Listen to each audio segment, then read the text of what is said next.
घायवळ भारतात परत येणार।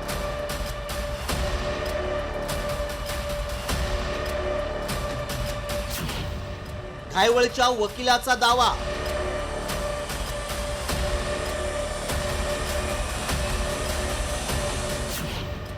घायवळ येणार की पोलीस फरफटत आणणार?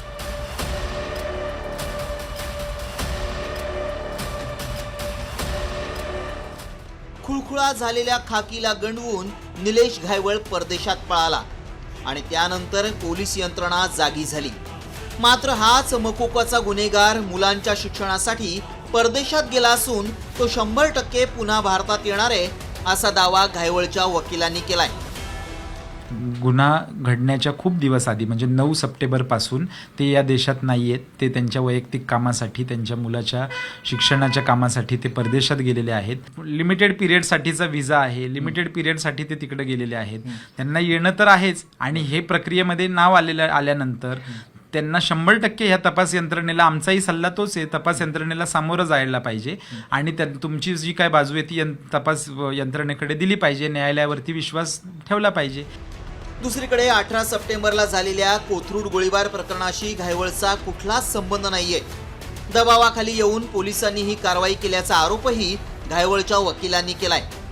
मात्र घायवळच्या वकिलानं केलेले आरोप पोलीस आयुक्त अमितेश कुमार यांनी फेटाळून लावलेत। जे गुन्हेगार त्याच्यामध्ये आहेत, ज्यांनी तथाकथित गोळीबार केलेला आहे, त्या गुन्हेगारांचा आणि घायवळांचा कुठल्याही प्रकारचा संबंध नाही। त्यांची एकत्र कधीही केस नाही, त्यांची एकमेकांशी त्यांची ओळखसुद्धा नाही। इतर सर्व केसमधनं त्याची टोळी नाही असं होल्ड करून, असं धरून न्यायालयाने त्याची निर्दोष मुक्तता केलेली आहे।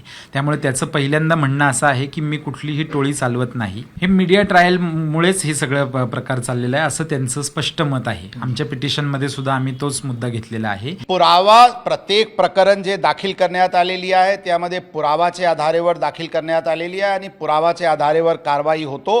कोणी काही डिफेन्समध्ये किंवा ग्लोरिफाय करण्याच्या दृष्टिकोनातून काही प्रयत्न करत असतील त्यामध्ये कोणत्याही प्रकारचे तथ्य नाही। ते आमच्याकडे जे पुरावा आहे ते आम्ही मान्य न्यायालयात सादर करू।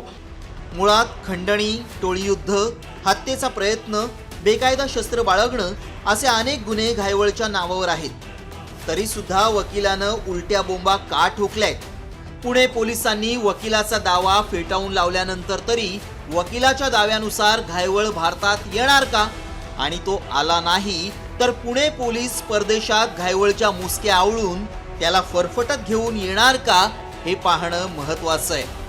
अक्षय बडवे, साम टीव्ही न्यूज, पुणे।